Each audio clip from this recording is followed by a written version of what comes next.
Faith in the process means believing that we're moving in the right direction, even if it's not where we thought we would be going. We take on greater challenges.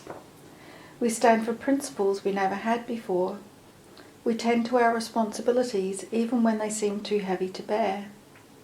We learn that our higher power will help us do what we cannot, but will not do for us what we can do for ourselves. It is surprising to find out how much we actually can handle. When we stop trying to control things we're powerless over, we learn where our power truly lies and how we can use that to make changes in ourselves and our world. We're part of something today, but we're not just part of one thing.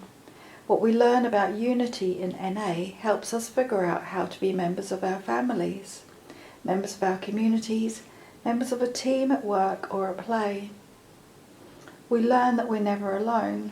We're here with one another and for one another. We trust that more and more as our experience grows. We can see that our actions have consequences for us and for the people around us. Denying this is a form of self-obsession. We do matter, and we want to consider how we contribute. Each time we surrender, we find once more that the desperation that drives us to our knees fuels the passion that carries us forward. When hope manifests into reality, our lives change. Our experience affirms what we believe, and our belief grows into faith. When our faith grows into knowledge, the program that we once struggled to practice has become part of who we are. We find here what we were looking for all along: connection to others, connection to a higher power, connection to the world around us, and most surprisingly of all, connection to ourselves. Why we stay. What is it that keeps us in NA after the initial desperation eases? Of course, that's the desire to help the newcomer. Our 12th step reminds us that this must always come first, but many of us at some point in our recovery have felt that perhaps that was all that was left in the rooms for us. Our commitment to help might have kept us coming back, but some of us were left with a nagging feeling that we hesitated to share. Is this really all there is? Our answer today is a resounding no. In our lives, and in the lives of addicts around the world, we can see change. Not only from the desperate, lonely people we were when we got here. We can see great changes in ourselves and in the way we relate to others from the first time we work the steps compared to our next pass and our next. Our experience in NA teaches us to interact with others in environments that are sometimes stressful and to remain loving and open even as we stand our ground. We learn when it's important to stand for principles and when it's best to step aside in the name of unity.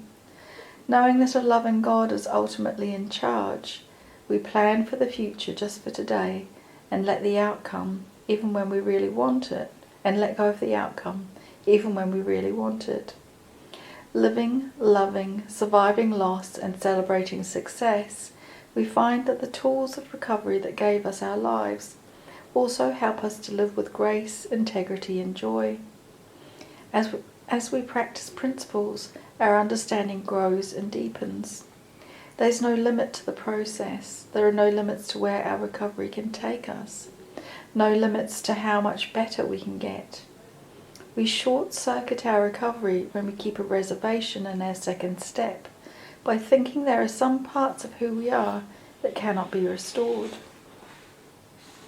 When we accept the possibility that we can get infinitely better, that there is no end to what recovery has to offer, we begin to understand that spirituality is not just a way out. It is a way of life that will continue to bring us new gifts, new possibilities, and new awareness as long as we practice it. If we allow ourselves to be motivated not by fear of the past, but by hope for the future, we are as excited to move forward when life is good as we are when we are struggling. We've found a way in to life, to freedom, to passion, to limitless growth. We're no longer trapped in a process driven by our own desperation. Something different happens as we move into recovery, motivated by passion, hope, and excitement. We are released into our own lives. We're freed from the feeling that we must constantly be on guard. We're free to discover the capacity of our own hearts. Where we have been closed down, we have the ability to love and care for others more deeply than we had imagined. Yes, we are a vision of hope, as the basic text says. This book is about seeing that hope as something that always grows, drawing us forward through our recovery and throughout our lives. We don't just recover, we thrive. The NA program gives us tools for living. The work is never ending, and the rewards of living the program are ongoing as well. We work to improve our circumstances, creating and recreating a life that matches our vision for ourselves. Often the change we seek is in our ideas and attitudes. We learn to see the world more clearly. We're so grateful for the recovery we can see in ourselves and the people around us. Great rewards are always waiting for us, and we are willing to make the effort. Narcotics Anonymous is a bridge to life and a path we can walk throughout our lives. The gift is freedom. Each level of freedom we experience opens us to greater freedom beyond, just as each level of awareness allows us to recognize how much we do not yet see. Although we may live very differently from one another, we share the same journey. We're so grateful to have found recovery, to be living clean, and to know wherever we are in our travels, the journey continues.